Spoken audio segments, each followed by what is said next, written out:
les damos la bienvenida a la última sesión de la capacitación Principios de Administración Financiera para las instituciones de asistencia privada.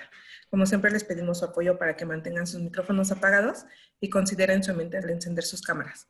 Les recordamos que la sesión está siendo grabada, por lo que les pedimos que si tienen algún inconveniente con aparecer en ella, nos indiquen por medio del chat, esto con el fin de hacer la edición correspondiente. También les pedimos su apoyo para que coloquen su nombre completo en el chat para registrar su asistencia. Ahora sí, doctora, le cedo la palabra y el uso de la pantalla. Muchas gracias, licenciada Ruth. Buenos días a todos. Estamos aquí, como siempre, en nuestra última sesión para cumplir con el programa que tenemos planteado y que de alguna manera tiene que ver con 3 temas interesantes. El primer tema es observar qué es lo que están haciendo en otros lares para poder adquirir recursos, para poder manejar algunos recursos de donaciones con modelos de administración y modelos de donación diferentes, quizás a los que nosotros tenemos planteados en México. Asimismo, la segunda parte, hacemos una diferenciación en lo que es y qué no es donación. Y en la tercera parte nosotros vamos a tratar de realizar el examen final. Este examen final que será en tiempo real, sobre todo porque estamos hablando de la evidencia que vamos a dejar al terminar este curso. Entonces yo haré la logística necesaria con la licenciada Ruth para que se los haga llegar y luego me los hagan llegar a mí. Así es que si no tienen inconveniente, pues vamos a comenzar.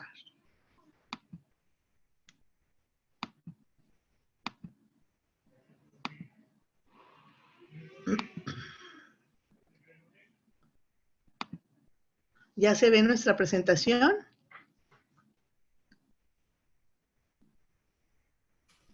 Ya, doctora, ya se está proyectando.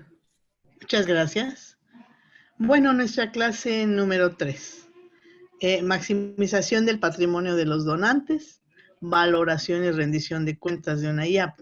Entonces, vamos a ver de qué tratamos en esta ocasión y vamos a comenzar. A ver. En el 2021 he traído la referencia más cercana que tengo con relación a la actividad, sobre todo muy dinámica, que ha tenido últimamente el Estado de México para manejar las IAP y que de alguna forma han tenido sugerencias dentro de todos sus encuentros para poder atraer un poco de recursos y complementar nuestra función de cobertura.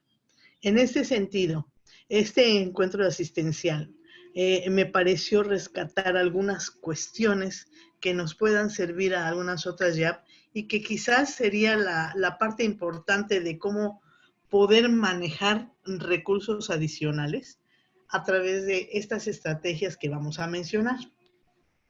Tenemos, por ejemplo, que dentro de una de las sugerencias que hace Gluyas en 2021, nos dice que hay que hacer un diagnóstico participativo para poder cumplir con nuestra función.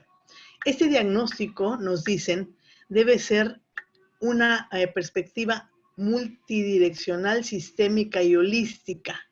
¿Qué quiere decir esto?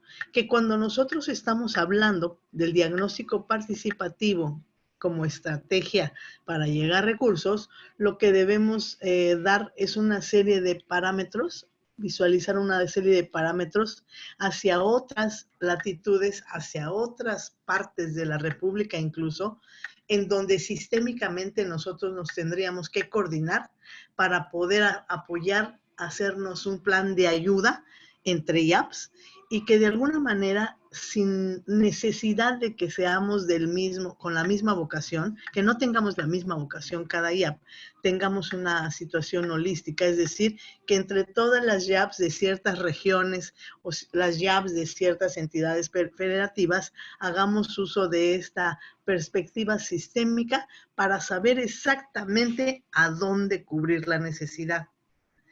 Ellos lo decían en este encuentro porque algunas IAP estaban tratando de aplicar los recursos escasos hacia algunas actividades que definitivamente a lo mejor no tendrían muchísimo éxito al final del camino porque quizás el diagnóstico no estaba hecho. Entonces nos dicen que el diagnóstico es la parte bien importante antes de aplicar el recurso dentro de nuestras instituciones.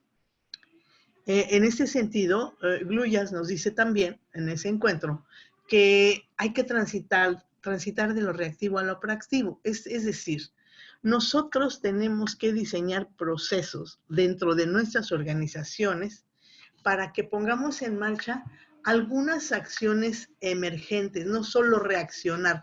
Nos dices, no solo hay que reaccionar ante la necesidad que tenemos enfrente, sino que hay que estar preparado para situaciones emergentes. Obviamente nos vuelven a poner el ejemplo de la pandemia de 2019 y entonces nos dicen, ¿no? Nosotros tenemos una actividad que siempre estamos ejecutando, pero en realidad lo que nosotros debemos tener también es que el colchón, es enfrentar una situación emergente con algo de recursos que vienen a dar, que nos vienen a dar una luz dentro de un camino ante alguna catástrofe natural, ante una pandemia, ante otro tipo de situaciones que nosotros vivimos en el mundo, ¿no? Entonces, en ese sentido, estas dos estrategias nos hablan de un diagnóstico en donde nosotros tengamos que participar todos.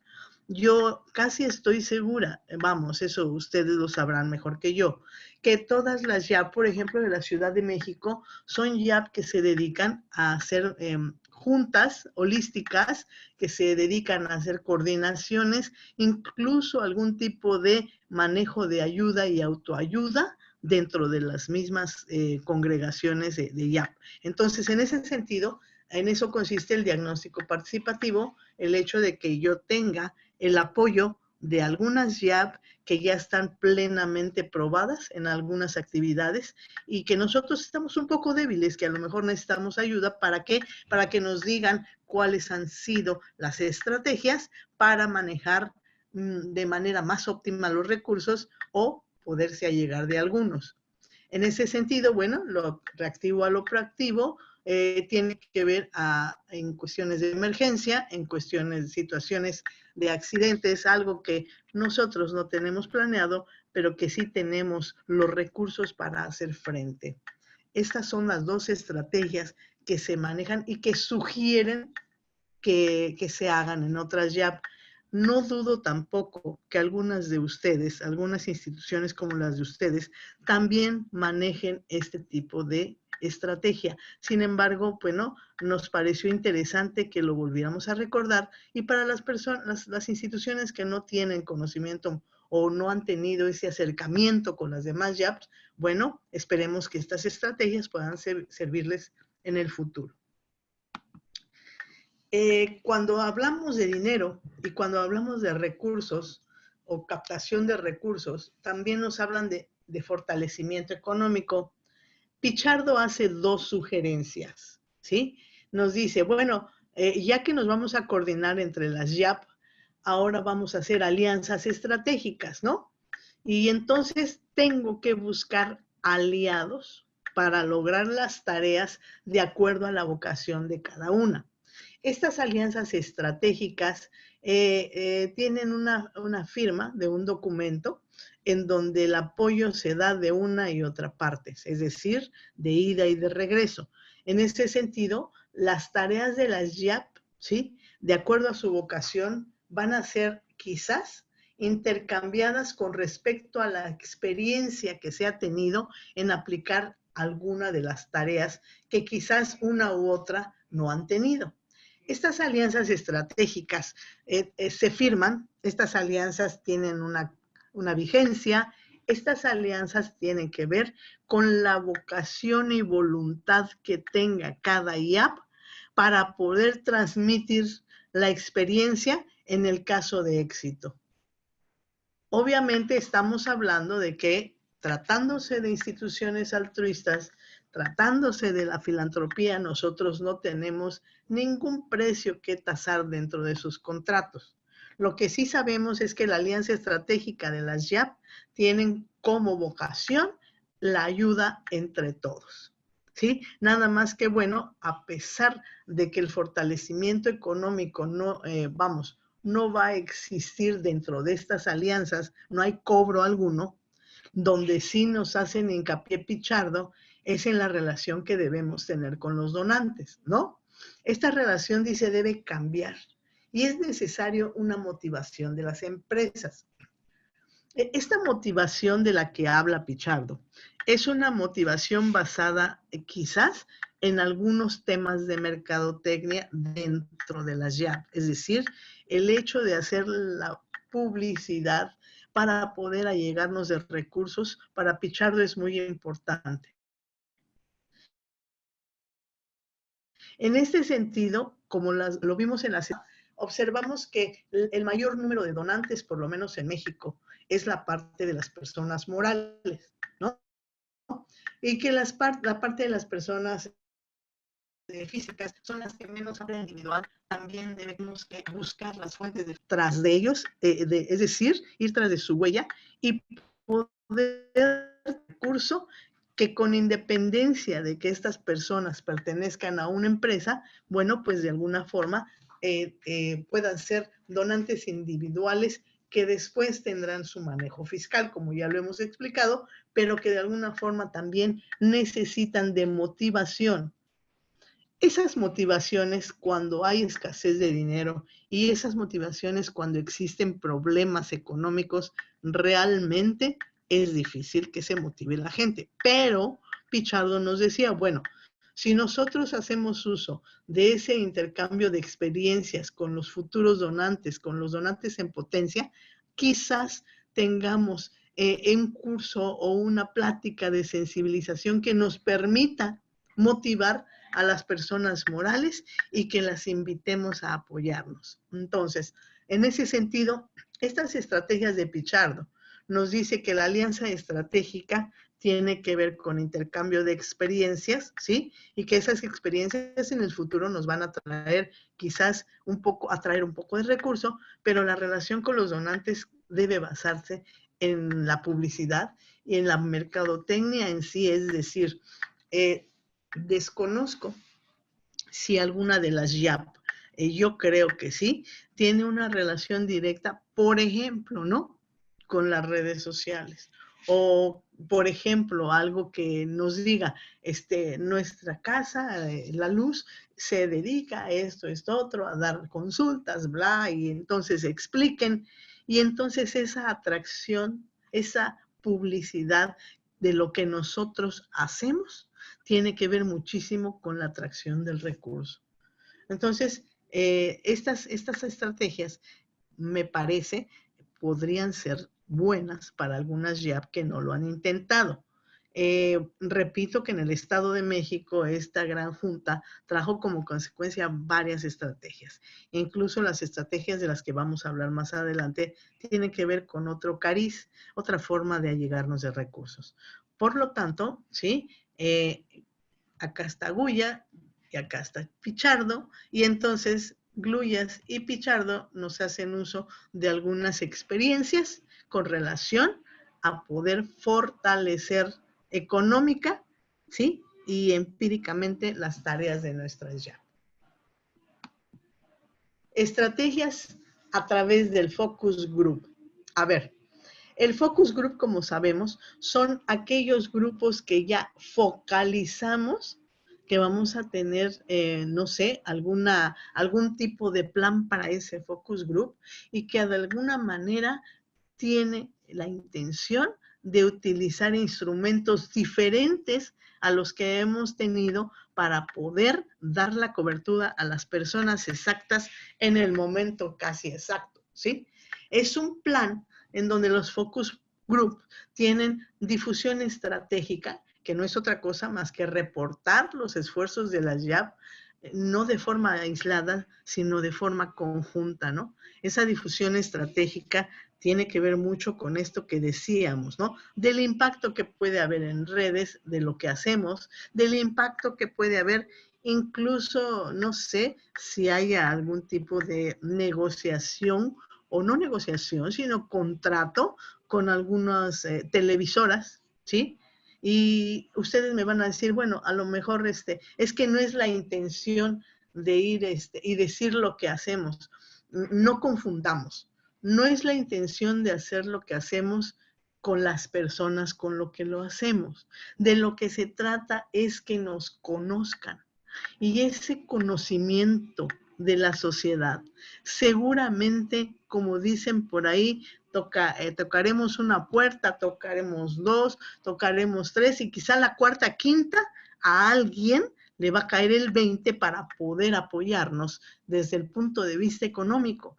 Y en ese sentido, establecer esos reportes significa el que valoremos los esfuerzos de todas las YAP de una región, ¿sí? Y que veamos cuáles han sido los resultados, ¿sí? Para que yo tenga, pues, ese impacto estratégico de los focus group, bueno, pues yo necesito utilizar instrumentos geoestadísticos. Estos instrumentos tratan de focalizar a los beneficiarios, ¿sí? A través de herramientas como los que brinda la Coneval, por ejemplo, el Consejo Nacional de Evaluación de la Política de Desarrollo Social, o el Consejo Nacional de Población, la CONAPO, y las zonas de atención prioritaria, por ejemplo, que tiene que ver con algún tipo de institución que nos apoya de manera gratuita, por lo menos en el Estado de México. Entonces, en este sentido, el impacto estratégico tiene tiene presencia dentro de aquellos municipios, por ejemplo, en donde que tenemos todo lo indispensable para hacer estas geoestadísticas incluso. O sea, si nosotros ya queremos analizado los datos, nos vamos con las instituciones oficiales. Pero si no, nosotros lo que queremos es realizar esta tarea geoestadística, ¿sí? Quiero decirles, debo comentarles que dentro de algunos municipios, sobre todo donde tienen un poco de más recursos, existen todo lo que es todo lo que es los aviones, las avionetas que se dedican, por ejemplo, esa es una idea que dio el Estado de México, que se dedican a detectar y a utilizar el análisis a través de estos helicópteros, estas avionetas, a través de lo que significa la detección de predios. Entonces, por ejemplo, si nosotros nos allegamos de algún tipo de relación con un municipio que tenga este tipo de herramienta aérea, pues a lo mejor también en lo que hace quizás los recorridos para detectar los predios y hacer su padrón del predial, pues entonces a lo mejor pueden aprovechar hablando con estos municipios para que haga ese mismo barrido aéreo, pero para lograr focalizar las personas en situación de vulnerabilidad. Entonces, el impacto estratégico tiene herramientas, las ya analizadas por la institución y las que yo puedo ocupar a través de los municipios con los que cuentan con este tipo de herramientas o este tipo de naves. Por lo tanto, es otra idea que se da dentro de lo que es este encuentro y me parece que habérselos transmitido ahorita podría servir de mucho. Como ejemplo, podemos decir que el municipio de Huixquilucan, en el Estado de México, hacen un recorrido fotogramérico y este recorrido fotogramérico tiene que ver con el barrido de predios, pero también ese barrido trae como consecuencia, por ejemplo, el hecho que hayan detectado cómo están algunas viviendas en situación vulnerable las familias, encuentran cómo hay y quizás algún tipo de necesidades de personas discapacitadas que quizás no tienen los recursos para poder acudir a los centros de salud. Han detectado otro tipo de situaciones, como por ejemplo el hecho de que no les haya llegado el agua, ¿no? El agua, ya qué decir potable, ¿no? El agua en cualquiera de sus formas. Y entonces este tipo de impacto estratégico tiene mucho que ver con la relación que tenemos. En el caso de los estados de la República con los municipios y quizá en el caso de la Ciudad de México con algunas alcaldías. Y las alcaldías puede ser que alguna cuente con este tipo de herramientas. Hasta aquí, ¿alguna pregunta, por favor?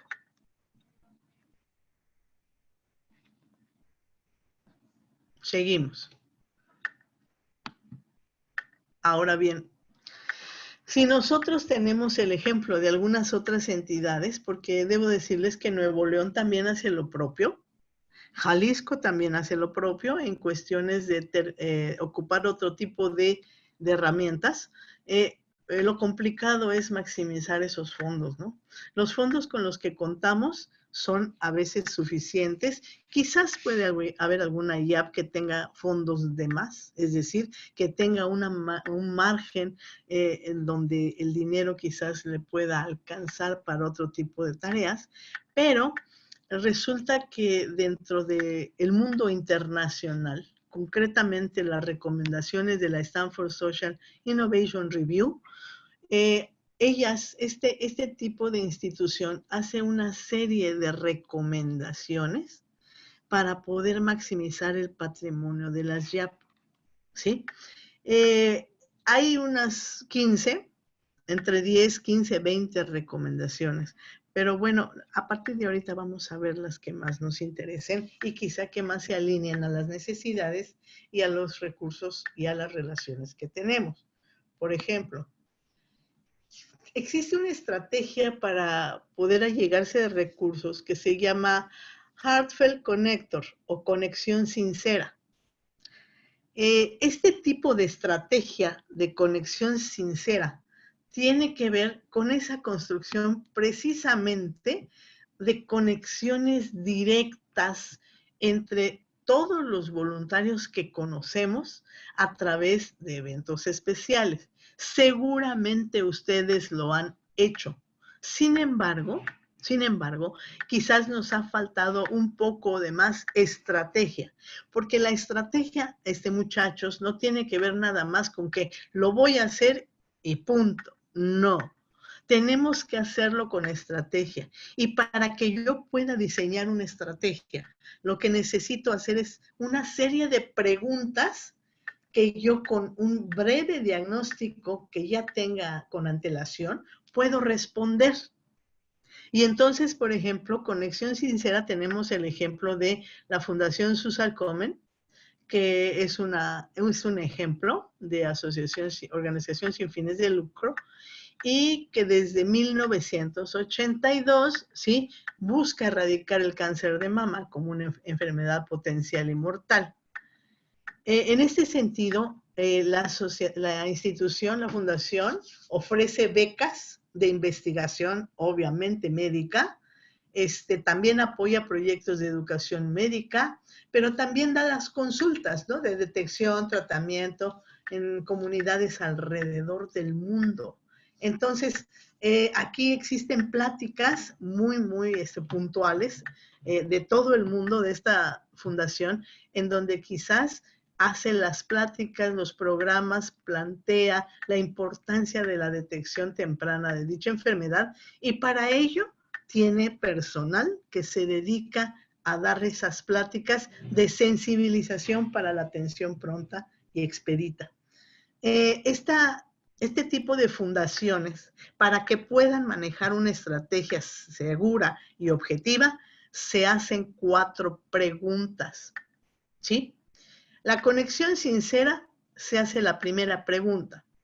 ¿Hay una cantidad sustancial de personas que han demostrado interés por financiar causas de esta esfera?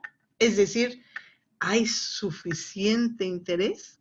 Si nosotros tenemos ese diagnóstico del que hablamos anteriormente, seguramente vamos a tener la respuesta, ¿sí? Nuestra segunda pregunta sería, ¿podemos comunicar simple y concisamente aquello que hace atractivo a nuestra organización sin fines de lucro? Y entonces nos vamos a la estrategia inicial, ¿no? La del encuentro. Es decir, ¿de qué manera yo comunico cuál es lo importante, qué es lo más importante que hace mi organización y de qué manera se lo hago llegar a la sociedad en potencia que puede donar? Asimismo, una tercera pregunta que nos haríamos sería, si existe un camino natural para atraer e involucrar un gran número de voluntarios, ¿hay un camino natural? Es decir, yo tengo las vías y las relaciones suficientes para que yo involucre más voluntarios, tengo algún tipo de campaña, ¿no? Podríamos complementar algún tipo de campaña que me permita atraer a donantes de alguna manera, no sé, ir a las oficinas, ir a hacer campaña dentro de algunos, es decir, lo que llamamos la campaña a pie, ¿no? Y en ese sentido, pues a veces nos tenemos que enlodar un poco los zapatos, pero tenemos que salir al campo para poder atraer a esos grandes voluntarios que pueden ser en potencia un número interesante. La cuarta pregunta que nos podemos hacer, ¿tenemos o podemos desarrollar las capacidades internas para intentar un alcance más amplio, al menos en un área geográfica? Y entonces, el diagnóstico geoestadístico del que hablamos anteriormente tiene que ver con esta pregunta, ¿sí? ¿Podemos desarrollar capacidades internas para tener mayor cobertura?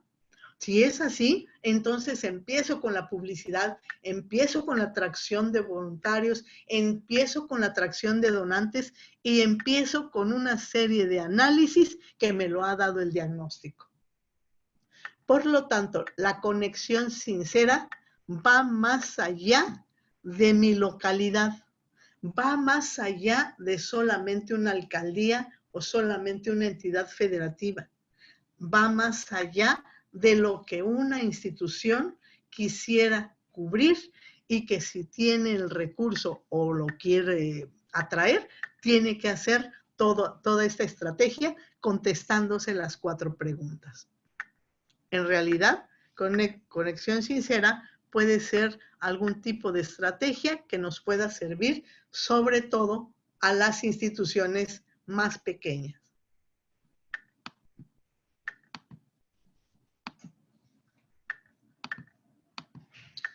Bien, tenemos otro tipo de estrategia que nos manejan y que se llama el Public Provider, que es el proveedor del servicio público. Fíjense bien, este tipo de estrategia tiene que ver con un financiamiento en donde inicialmente recibe fondos de muchos niveles, ¿sí?, del gobierno, como puede ser federal, estatal o municipal, pero esa atracción de dinero puede alinearse a otro tipo de tareas, ¿sí?, para que podamos identificar otro tipo de fondos gubernamentales, ¿sí? Por ejemplo, aquí me voy a meter un poco en contabilidad, en la parte contable del gobierno, y les voy a comentar. Para que ustedes reciban un subsidio gubernamental, primero necesita ser aprobado el presupuesto anual por el Congreso y después a ustedes, concretamente a la Junta, les hacen saber cuánto es el presupuesto que se ha otorgado. Una vez que se sabe el presupuesto otorgado, lo que se hace es repartir ese presupuesto y, bueno, obtener los recursos de tipo federal. ¿Por qué insisto en tipo federal? Porque si bien es cierto, ustedes reciben de la Ciudad de México dicho subsidio, también es cierto que la repartición en todas las entidades de la República tiene que ver con un presupuesto federal. Entonces, si yo estoy hablando de ello, estoy hablando de un subsidio público que incluso puedo aumentar identificando otros fondos gubernamentales, otros fondos, no el subsidio directo que me dan a mí en la IAP, sino otros fondos de tipo federal quizás, a lo mejor estatal, ¿no?, que puedo alinear y que puedo complementar con el subsidio que el gobierno ya de por sí me da, ¿no? Entonces, a lo mejor, si yo lo que me dedico es a cubrir las necesidades de los adultos mayores en cuanto a atención de consultas médicas primarias o atender a los adultos mayores con respecto quizás a una buena nutrición, pues entonces a lo mejor yo trato de buscar qué fondos existen en el gobierno a los cuales yo pueda alinear y haya esa petición por parte de mi IAP para que me puedan integrar incluso a los programas que ya se tiene trazado dentro del gobierno mexicano, ¿no? Entonces, a lo mejor me puedo alinear al programa de adultos mayores y no precisamente la pensión del bienestar, sino que hago las gestiones pertinentes para que la gestión de bienestar llegue hasta aquel grupo vulnerable que todavía por desconocimiento, porque quizás es gente que aún no sabe leer y escribir, o por personas que no tienen el familiar que puedan inscribirlo en todo lo que es la pensión de bienestar, pues entonces la IAP haga la gestión pertinente. ¿Para qué? Para que esos fondos no nada más lleguen a los adultos mayores, sino que ustedes tengan ese contacto directo con la dirección del programa o con la Secretaría del Bienestar para poder solicitar fondos adicionales de la misma Secretaría del Bienestar y que no es el subsidio federal que hemos buscado y que hemos tenido durante todo el año, sino que hagamos ese acercamiento, no nada más para gestión de los adultos, sino también para gestionar algún otro tipo de apoyo proveniente de programas en términos generales diseñados por la Federación. Entonces, para manejar esa estrategia del Public Provider, necesito hacerme 4 preguntas, ¿no? Primero, ¿es nuestra organización un socio natural para un programa gubernamental existente o incluso para otros más grandes? Hay que preguntarnos eso. ¿Ya nos asociamos a Sembrando Vidas? ¿Ya nos asociamos a Pensión Universal? ¿Ya nos asociamos a otro tipo de programas que hay por lo menos en la Federación? Hay registrados más de 300 programas, ¿sí? En toda la República. Hay que hacernos esa pregunta. La segunda pregunta que nos debemos hacer es, ¿podemos demostrar que nuestra organización trabajará mejor que nuestros competidores? Es decir, ¿podemos hacer un estudio comparado de cómo trabaja cualquier otra IAP y cómo trabajo yo para tener derecho a recursos adicionales? Y la tercera pregunta, ¿estamos dispuestos a asignar tiempo para garantizar la renovación de contratos de manera regular? Es decir, si yo firmo contratos con la federación, con la localidad, con el municipio, con la alcaldía, ¿tengo yo tiempo para garantizar este tipo de gestión? Y entonces, la conclusión a la que llegamos con este programa es el hecho de que yo tenga la oportunidad de allegarme de mayores recursos una vez que yo me he acercado a los programas de tipo social que oferta el gobierno. Y con ello, dando resultados, puedo solicitar otro tipo de gestión y con un aumento de recursos financieros, ¿sí? Entonces, esta es la segunda estrategia de varias que existen. Vamos a ver una tercera. El Policy Innovator, el innovador de políticas. Aquí pusimos el ejemplo que dan, ¿no? En donde la Help USA es una organización sin fines de lucro. Provee hospedaje, ¿sí? Para las personas que no tienen vivienda. Desarrolla sistemas de vivienda asequibles y permanentes para todas las familias de bajos recursos, ¿no? Antes, en Estados Unidos se llamaba el programa Hoteles de Beneficencia, pero bueno, obviamente estamos hablando de que así iniciaron porque pagaban hoteles a indigentes de Nueva York a modo de que tuvieran vivienda, obviamente, ¿no? En este sentido, el innovador de políticas son modelos, como su nombre lo indica, modelos innovadores, como el caso de Help USA, ¿sí? En ese sentido, tendríamos que preguntarnos, ¿proveemos un enfoque innovador que sobrepasa el statu quo, es decir, el impacto y el costo? ¿Es suficientemente persuasivo para atraer recursos gubernamentales que tienden a gravitar hacia las soluciones tradicionales? ¿Podemos presentar la evidencia de éxito de nuestro programa a los financiadores gubernamentales? estamos dispuestos y tenemos la capacidad de cultivar relaciones fuertes con las personas que toman decisiones y que apoyarían un cambio.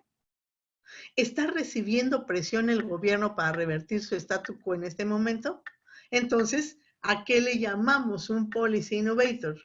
Pues el hecho de que yo tenga la idea de mantener a lo mejor otro tipo de cobertura y que cuando yo se la presento al gobierno puede ser una política pública en la cual a mí me puedan allegar de recursos para echarla a volar. Y entonces la Policy Innovator tiene que ver mucho con la creatividad de las personas que trabajan en la IAP. ¿Para qué? Para innovar acciones que yo ya ejecuto, pero que son tan innovadoras que se las puedo presentar al gobierno y con el gobierno crear la política pública y por ende el apoyo financiero. Entonces, en ese sentido, les voy a dar el ejemplo de salario rosa, que con independencia que es una política pública que tiene fines políticos, ¿sí? Esto, si hubiese presentado esta idea alguna IAP, seguramente la IAP estuviera recibiendo los recursos financieros suficientes para poder echar a volar esta idea. Entonces, en ese sentido, yo tengo mucha creatividad en mi app, tengo personas con mucho talento que pueden hacer uso de innovaciones de lo que yo ya hago, presentarla en la mesa de negociaciones con quien toma decisiones en el gobierno y ver la posibilidad de que me apoyen con el recurso para hacer primero un programa piloto y después, de acuerdo al resultado del piloto, echarla a volar de manera definitiva. Policy Innovator. Una cuarta es la Resource Recycler, que es el reciclador de recursos, ¿sí? Aquí, todos los negocios de los cuales yo tengo conocimiento desean donar para evitar desperdicios. Ya una compañera de ustedes nos hablaba del banco de alimentos y de la forma en cómo no se desperdicia la comida, ¿no? En ese sentido, los bancos de alimentos operan en toda la República Mexicana, ¿sí? ¿Por qué? Porque es la forma más directa de allegarnos, si no de recursos financieros, sí en especie, para poder tener un apoyo a nuestra tarea diaria. El reciclador de recursos deberá hacerse la siguiente pregunta, ¿no? ¿Tendremos donación continua de los productos que donaremos? Desarrollaremos la experiencia para estar al tanto de las tendencias de las industrias y para estar preparados para una posible fluctuación en donaciones. Contamos con una estrategia para traer efectivo para financiar operaciones y gastos generales. Entonces, no crean ustedes que el gobierno, ¿sí?, no acude a este tipo de instituciones para allegarse de recursos, sea en especie o sea en efectivo. El DIF también se allega de algún banco de alimentos en algún momento, sobre todo cuando el presupuesto no da hasta fin de año. Y entonces van a decir ustedes, sí, pero el DIF pertenece al mismo gobierno. Sí, estamos de acuerdo, pero es una estrategia que yo puedo utilizar para llegarme de recursos quizás en especie. Aunque cuando los bancos de alimentos, y de eso yo tengo algún conocimiento y experiencia, se las transmito con mucho gusto, cuando los bancos me han prometido a mi director del DIF que van a tener el alimento para una semana y por desgracia, cuando uno llega por él no existe, de inmediato el banco de alimentos ha extendido un cheque, ha hecho una transferencia para cumplir con lo que se comprometió con nuestras organizaciones. Entonces, el reciclador de recursos no nada más opera en especie, el reciclador de recursos opera también en dinero. Y ese dinero también tiene que ver con el apoyo a nuestras IAPs y para ello tendremos que ver de qué manera la Greater Boston Food Bank es la organización, por ejemplo, más grande contra el hambre en Nueva Inglaterra. Y es un ejemplo de una organización sin fines de lucro que usa el modelo de financiamiento de reciclador de recursos, ¿ok? Lo único que se prohíbe reciclar o se prohíbe donar, yo creo que por obvias razones, ¿sí? Es que se donen o se reciclen medicamentos. Por supuesto que no. Ahí sí no entramos en ningún tipo de donación, en ningún tipo de reciclador. ¿De acuerdo? Por lo tanto, estos son 4 ejemplos de más de 10 que existen con éxito, probados con éxito, de lo que son las estrategias de otro país para poder allegarnos de recursos. Si nosotros nos vamos a la estrategia de local nationalizer, el nacionalizador local, ¿sí? Este es un acercamiento con las universidades, en donde el apoyo, si bien es cierto, no son a lo mejor en especie ni en efectivo, también el apoyo tiene que ver con el personal que no cobra. Esto se los comenté en la clase pasada, ¿no? Aquí, por ejemplo, la Teach for America recluta, entrena y ubica universitarios recientemente graduados en puestos docentes en las escuelas de nivel nacional. Si yo soy una IAP que se dedica a la educación, este es un buen momento para ver de qué manera se hace. Si no soy una IAP que se dedique al corte educativo, a lo mejor lo que debo hacer es precisamente allegarme a aquellas asociaciones, a aquellas fundaciones, aquellas instituciones que sí se dedican a eso, sobre todo para hacer un intercambio de personal, ¿no? Es decir, si ya los tiene capacitados, graduados incluso, pues que vengan a hacer mi servicio social o que vengan a hacer mi trabajo social si la nómina no me da para contratar a alguien más. Entonces, ese financiamiento nacionalizador local debe hacerse las siguientes preguntas. Nuestra causa atiende un problema que los líderes locales consideran de alta prioridad, pero además es un problema generalizado a nivel nacional. Expandir nuestra organización a otras comunidades cumple con nuestra misión.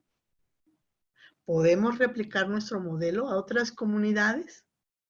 Nos comprometemos a identificar y respaldar a líderes de alto desempeño para que dirijan las oficinas locales de nuestra organización en otras comunidades. Local Nationalizer es una IAP que pretende allegarse de talento para poder cubrir las necesidades, en algunos momentos quizás de nómina para otras asociaciones o instituciones, y concretamente este tipo de institución para poder cubrir de aquel talento educativamente hablando hacia otros lares, hacia otras instituciones. Bien, hasta aquí, ¿alguna pregunta? Ok, vamos a presentar una lámina, por favor, una cápsula muy rápida que se llama Ideas para recaudar. Permítanme.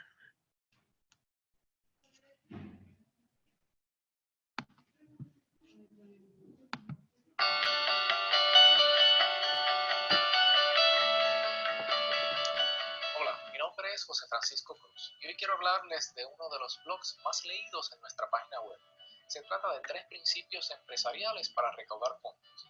Antes que nada, quiero mencionarles que si son voluntarios en alguna directiva, de alguna clase graduanda, algún equipo deportivo, alguna iglesia o organización sin fines de lucros, definitivamente ustedes son emprendedores y emprendedoras. Y basándonos en esa realidad, es que hemos compilado estos 3 principios que entiendo les serán de gran utilidad. El primero se trata de escoger un buen líder. Pero ¿qué significa exactamente escoger un buen líder? Escoger una persona que tenga el tiempo suficiente para participar de las reuniones, alguien que esté dispuesto a estar en primera fila en cada una de las actividades del grupo. Y, por último, alguien que entienda que su rol es fundamental y que implica gran responsabilidad y sacrificio de su parte. El segundo principio se trata de construir un buen equipo. Pero ¿cómo construimos un buen equipo? identificando las fortalezas de cada uno de sus miembros y utilizándolas a favor del grupo. Por ejemplo, digamos que hacemos una actividad y tenemos personas que son mucho más organizadas que otras, que tienen la capacidad de trabajar con los números, pues esas personas deben estar a cargo de la organización de esa actividad. Pero tenemos otras personas que son más elocuentes, que son mejores comunicadores, y esas personas deben estar a cargo de motivar al resto de los miembros para que la actividad tenga quórum y sea un éxito. El tercer principio se trata de solución de problemas, y aquí sí necesitamos utilizar la mentalidad empresarial para resolver la cantidad de conflictos y problemas que nos vamos a encontrar a lo largo del camino. Realmente la clave del éxito está en no desalentarse, en mantenerse firme y en buscar soluciones a todos esos problemas. En este blog no les estamos hablando exactamente sobre las soluciones de cada uno de los problemas, porque cada grupo es distinto y cada solución igualmente es distinta. Realmente este principio se trata de mantenerse firme, de no claudicar, de no renunciar, de mantenerse firme en ese recorrido hasta llegar a la meta. Para culminar, queremos mencionar que a pesar de las dificultades que encuentren a lo largo del camino, verán que al final valdrá la pena. Y es que no hay mejor satisfacción que sentir que logramos aquello que nos propusimos. Los tengo que felicitar si han formado parte de alguna clase graduada, de alguna iglesia o algún equipo deportivo, o si están próximos, porque definitivamente dar el paso al frente es de valiente y requiere mucha valentía enfrentarnos a nuevas cosas y aceptar nuevos retos. Espero que este blog les sea de gran ayuda. Hay mucho más detalle en la parte escrita y tenemos una infinidad de más de 100 blogs dentro de nuestra página web que entiendo serán muy útiles en su encomienda con el grupo en que se encuentren.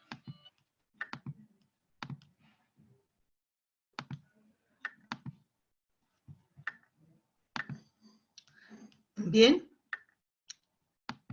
Aparte de esta breve nota que acabamos de ver, pues quizás más adelante tengamos la oportunidad de ver la forma en cómo allegarnos de otras estrategias que ya han sido probadas.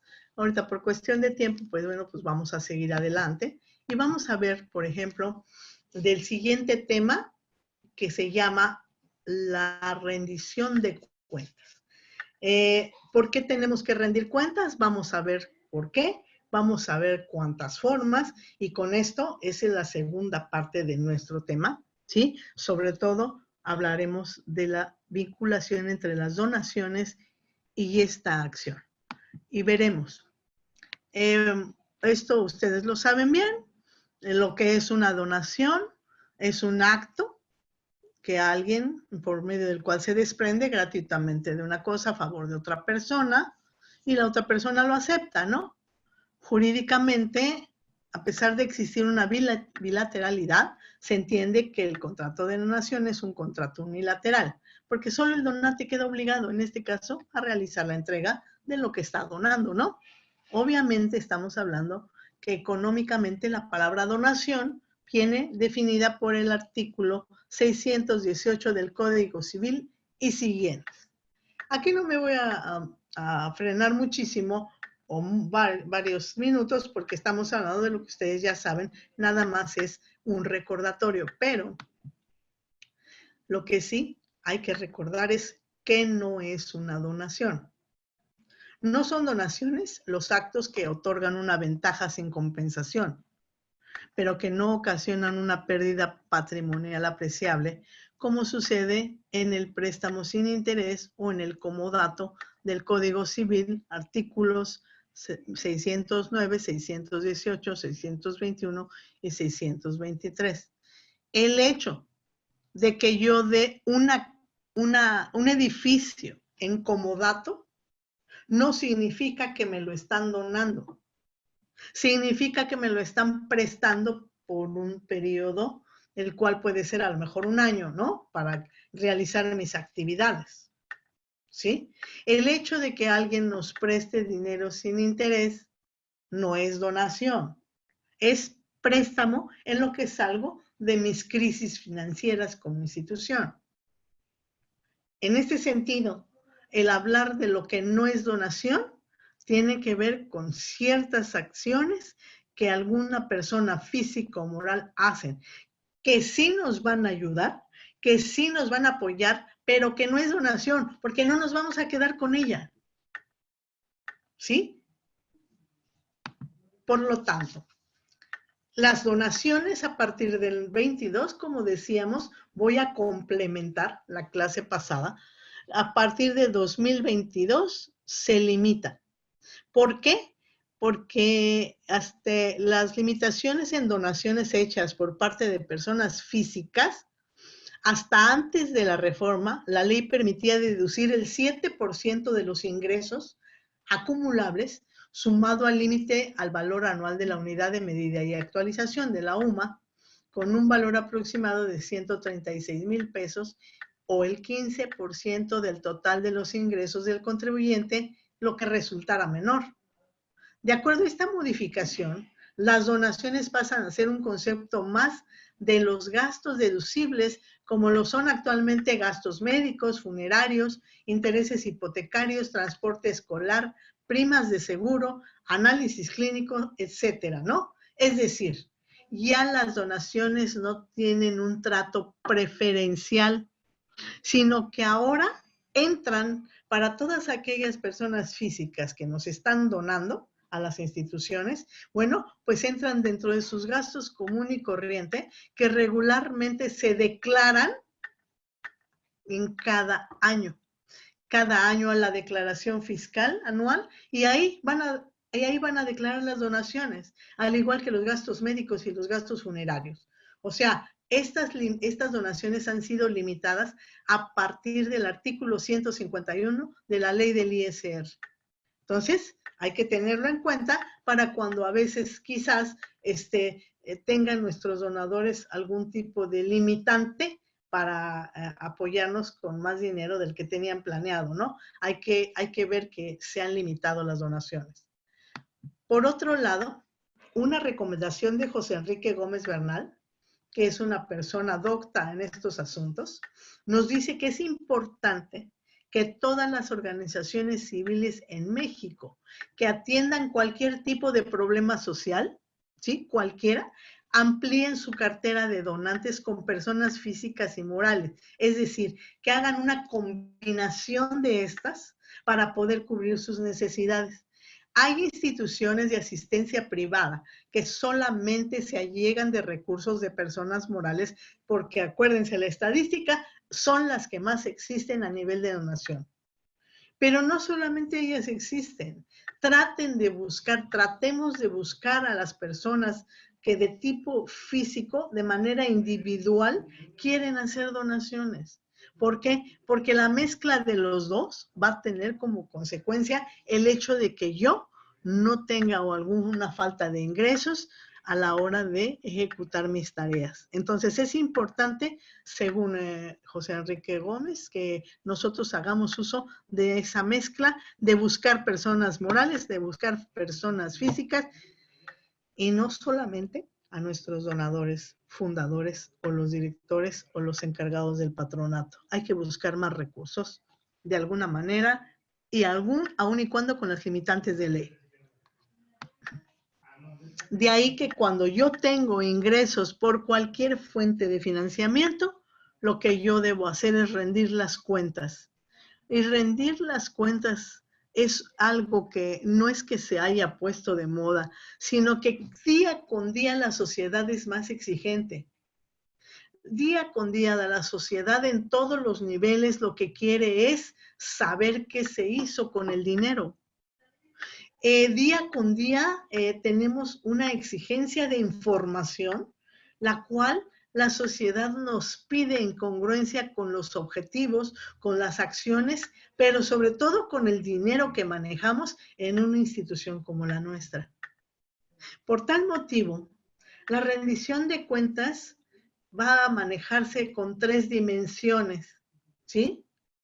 Los valores, que es una acción obviamente orientada hacia determinados objetivos sociales, como pueden ser la legitimidad de mi institución y mi capacidad operativa, con independencia de otros valores, ¿no? Acuérdense ustedes que un marco axiológico tiene que ver con muchos valores, como es la honestidad, la puntualidad, la objetividad, la determinación, el trabajo en equipo, la negociación incluso.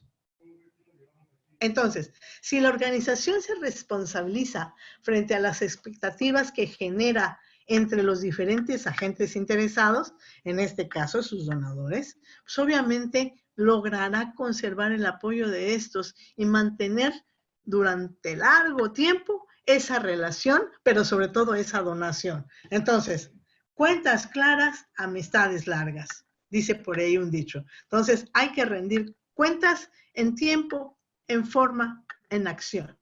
De este modo, rendir cuentas, ya que obtuve esos recursos, va a ser definitivo para el reconocimiento hacia afuera y el reconocimiento también hacia adentro. ¿Por qué? Porque los objetivos que yo me he planeado al inicio de año, ¿sí?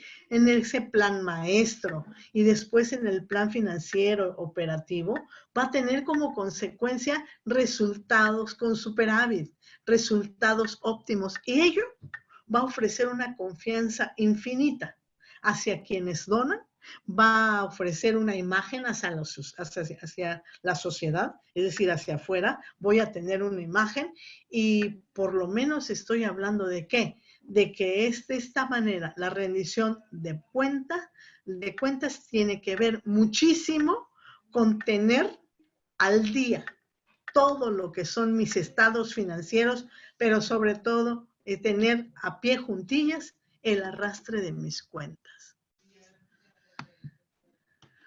La rendición de cuentas tiene muchas definiciones, ¿no? Daniel Márquez, ¿sí? En su obra La función de la fiscalización, nos habla de que la rendición de cuentas, ¿sí? Es una reivindicación legítima, ¿no? Es decir, es el hecho de que todos los agentes y organismos responsables de algo que se llama dinero deben satisfacer la vigencia y la ejecución del mismo, ¿no? ¿Por qué? Porque también Luis Carlos Ugalde nos dice que rendir cuentas es la obligación permanente de los mandatarios o agentes para informar a sus mandantes. Aquí hago un break y digo, a pesar de que las dos definiciones están vinculadas directamente con el gobierno, no hay que perder de vista que esta medicina aplica también para las instituciones de asistencia privada. ¿Por qué? Porque mientras los agentes para el gobierno significa la sociedad y el gobierno, los agentes para nosotros significa la administración de la IAP y los donadores. Entonces, esto aplica para las dos vertientes, públicas y privadas. Hay varios tipos de rendición de cuentas. Vamos a hablar de la rendición de cuentas vertical, que es una relación directa entre los donantes quienes rinden cuentas a sus beneficiarios, es decir, en este caso a la misma sociedad a la que atendemos. Una rendición de cuenta horizontal, que son mecanismos en los cuales los donantes exigen cuentas a las áreas que manejan los recursos, ¿no? Eso es lo más normal que hacemos, ¿sí? Que nosotros como administración de la IAP rindamos cuentas a nuestros donantes. Hay una rendición de cuentas de abajo hacia arriba, cuando los beneficiarios pidan que sea explicada la forma de apoyo, en este caso, que van a recibir. Hay quienes lo piden. Algunos de ustedes van a decir, ay, no me diga eso. A lo mejor, imagínense, ellos lo que quieren ya es de alguna manera que se le cubra su necesidad. Pero existen IAPs grandes, más grandes, ¿sí? En donde incluso hasta los mismos beneficiarios están pidiendo explicación de qué es lo que se les está donando o qué es lo que se les está apoyando. Asimismo, hay una rendición de cuentas desde arriba hacia abajo, cuando los donantes deben rendir cuentas a los mandos inferiores de toda la organización. ¿Por qué? Porque también los donantes deben rendir cuentas. ¿En qué sentido? En el sentido de todos los apoyos que ha cubierto, todos los apoyos que nos ha dado y que de alguna manera significa un informe, ¿sí? Un informe. Ya después, si la administración quiere compulsar entre el informe que nos da el donador contra los informes que yo tengo como administración, bueno, pues ese es otro alcance de la rendición de cuentas. En ese sentido, la taxonomía de la rendición de cuentas, ¿sí? pues también existe una diferencia en donde Márquez nos enlista su definición. Existe la rendición de cuentas social. Es donde todas las organizaciones tienen la obligación de rendir cuentas a la sociedad. Y a veces no se trata a la sociedad beneficiaria, sino rendir cuentas a la sociedad en su conjunto, ¿no? Por ejemplo, y ponemos otra vez el ejemplo, pues la Cruz Roja da cuentas a la sociedad en términos generales. La Junta, por ejemplo, da cuentas y rinde cuentas, no nada más al mismo gobierno, que es el que le transfiere los fondos, sino a la sociedad misma para ver cómo se ha comportado el conjunto de IAPs, por ejemplo, que puede administrar o apoyar, que es el caso de la IAP, perdón, de la Junta de la Ciudad de México. Asimismo, la rendición de cuentas mutua se refiere a una relación contractual, es decir, cuando yo estoy firmando, aunque sea un contrato comodato, ¿sí? Voy a rendir cuentas de cómo está el edificio, de cómo le he dado mantenimiento, a pesar de que no me ha sido donado. Hay una rendición de cuentas en el ámbito nacional y que se refiere a la rendición de cuentas en el país y a todos los niveles, ¿no? En el ámbito nacional, si nuestra IAP tiene en varias localidades, tiene acciones con la misma IAP, bueno, pues necesito rendir cuenta quizás a toda la región o a toda la entidad, etcétera, ¿no? Depende de cómo esté el alcance de nuestro trabajo. Existe rendición de cuentas externas. Obviamente es la obligación de que nosotros como nacionales tengamos que rendir cuenta a nuestros donantes externos, ¿no? La vez pasada hablábamos de que incluso puedo recibir donaciones de Europa, sí y solo sí, le pido permiso y los requisitos al SAT. Entonces, a este tipo de organismos internacionales, por ejemplo, si he bajado dinero de la UNESCO, pues a lo mejor a ellos tengo que rendirles cuentas. Si he bajado de la FAO recursos, les tengo que rendir cuentas, ¿no? Y entonces todos ellos tendrán que ser copartícipes de esa información que a nivel de administración de una IAP tengo la obligación de dar.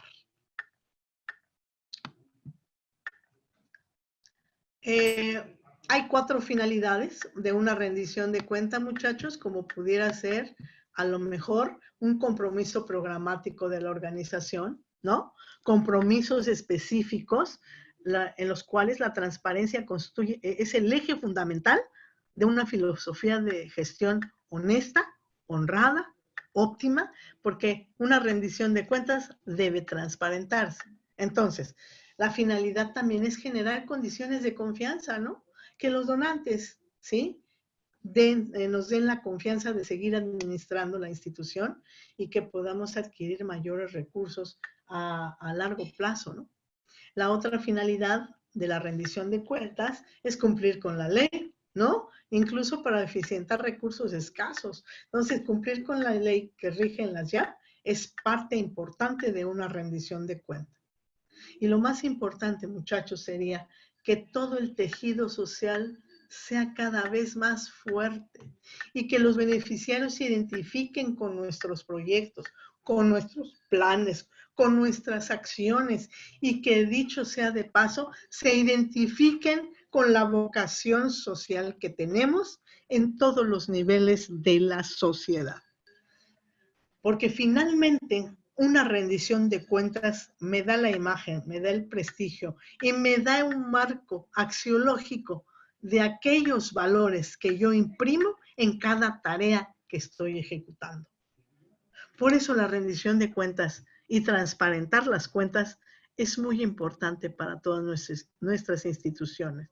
No queremos que se creen suspicacias con el SAT, no queremos más uñas y dientes de parte del SAT por desconfianza de nosotros, tanto de nosotros como de nuestros donantes. Pero si nosotros transparentamos y rendimos cuentas, seguramente la confianza también vendrá, ¿sí? Y se dará con las instituciones gubernamentales.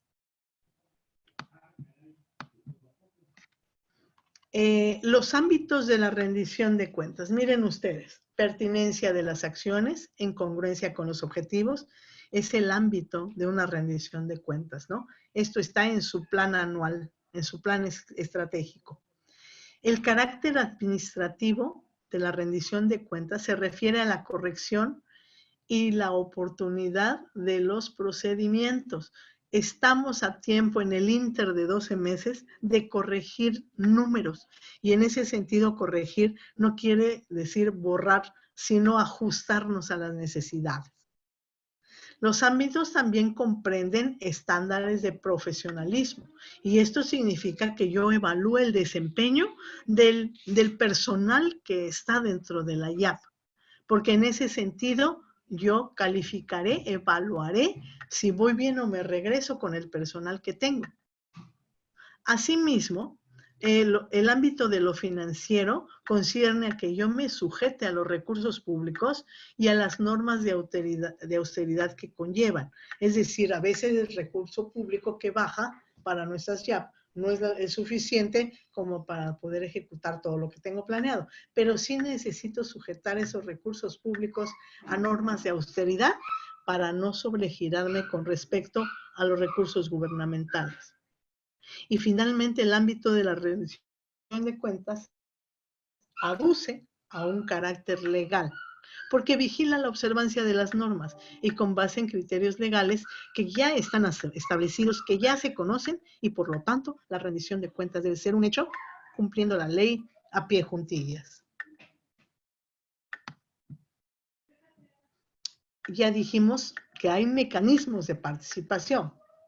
Hay mecanismos de participación como por ejemplo el hecho de que algunas organizaciones y partes interesadas presenten los informes al público en general y se alleguen de donantes. Asimismo hay mecanismos participativos en donde las partes interesadas se involucran en toma de decisiones. Bueno, esto tiene que ver con foros de discusión, consultas periódicas, juntas directivas, incluso con otras instituciones de asistencia privada. La rendición de cuentas tiene mecanismos de evaluación. Aquí tenemos que valorar actividades, rendimientos, impactos. Esto lo he explicado ampliamente, sobre todo con los indicadores que hemos explicado que son de impacto. Y por otro lado, hay mecanismos también de reclamo y compensación, ¿no? Hay mecanismos de reclamo tanto por parte de los beneficiarios como por parte de nuestros donantes, ¿no? Y entonces el hecho de que yo repare o compense el daño que se haya cometido también es una falla que podemos tener en la organización, ¿no? Y entonces tenemos que conjuntar algún jurado, algún panel de revisión independiente, los review panels, que son figuras como la del ombudsman, y que son caminos para crear oportunidades para el reclamo y la reparación del daño. En este sentido, no es que vayamos a poner una persona o un personal exprofeso para ello, pero sí tenemos que manejar en juntas o en paneles de revisión las fallas que hayamos detectado en la ejecución de nuestras tareas. Y después ofrecer la compensación de ese daño, ofrecer cómo reparar el daño, sobre todo cuando hablamos de los estados financieros. Y por lo tanto, muchachos, pues me permito manejar, miren ustedes, la Cruz Roja, ustedes yo creo que ya han visto algún documento de estos, maneja la parte teórica y la parte financiera para dar sus informes anuales. Los informes anuales tienen que ver, obviamente, con un estado de situación financiera a fin de año. Y en este sentido, nosotros tenemos que ver con todo tipo de cuentas, ¿no? Sobre todo de los presupuestos y de los estados financieros primarios que hemos visto en los otros dos cursos, que son los elementos básicos que tenemos que manejar. Se presentan, por ejemplo, el hecho de que haya estados de actividades en donde también la actividad va a estar directamente relacionada con el monto de los donativos. Y entonces hace uso de esta lámina, ¿sí? De este estado financiero, en donde nos dice, por ejemplo, qué ingresos se ha obtenido aparte de los donantes normales, qué tipo de capacitación se ha hecho con el dinero donado, qué tipo de servicios y programas hemos tenido para gastar lo donado, etcétera. Entonces, esta lámina, por ejemplo, es elocuente, porque estoy hablando de que lo que recibo, cómo lo gasto, pero ya con actividades completamente cualitativas. Y por lo tanto, muchachos, tenemos, por ejemplo, el estado de flujos de efectivo, que no es otra cosa más que de qué manera en el año han sido corriendo de ingreso, de egreso, de los flujos de efectivo y de lo que dijimos algún día, ¿no? De estos días, que es bien importante tener un flujo de efectivo congruente, superavitario, y que eso lo maneja el tesorero. Mucho ojo, muchachos. La rendición de cuentas debe llevar datos duros. De lo contrario, se vuelve en una retórica de buenas intenciones. La rendición de cuentas es teoría y es números. Y son rendición de cuentas financieras. Conclusión. Conocer las vertientes y funciones que tienen, por ejemplo, las matemáticas financieras, es importante porque no solamente son números, sino que representan estrategias, representa el modo en que cómo voy a utilizar el recurso, cómo lo voy a optimizar, cómo lo voy a aprovechar. Obviamente, cuando hablamos de estrategias para la obtención de recursos, vemos que obtener recursos no es fácil. Sin embargo, es necesario voltear hacia otros horizontes, tanto nacionales como internacionales, para poder copiar literalmente estrategias que hayan sido éxito en otros países. El tercer tema que ocupamos en este curso fue la rendición de cuentas. Y esto es importante porque la opacidad en el manejo de los recursos no solo afecta a la institución, sino tendrán consecuencias ante la autoridad, no nada más fiscal, inclusive penal. ¿Por qué? Porque lo penal tiene que ver con algún tipo de delitos como el desvío de fondos. Por lo tanto, muchachos, la conclusión de este curso se puede concretar a estos tres temas que ya hemos platicado. Y pues, ¿qué puedo decirles? Muchísimas gracias por su atención. ¿Alguna pregunta hasta aquí? Bien, y pues no me resta, licenciada Ruth, licenciada Alex, y a todos nuestros compañeros, no me queda otra más que agradecer muchísimo su atención. Y bueno, pues cualquier cosa, ya saben, estamos para servirles. Y bueno, pues les cedo la palabra a las autoridades. Licenciada Ruth, licenciada Ale. Gracias, doctora. Si no hay más dudas o comentarios, me voy a permitir compartir la pantalla para hacer entrega del reconocimiento.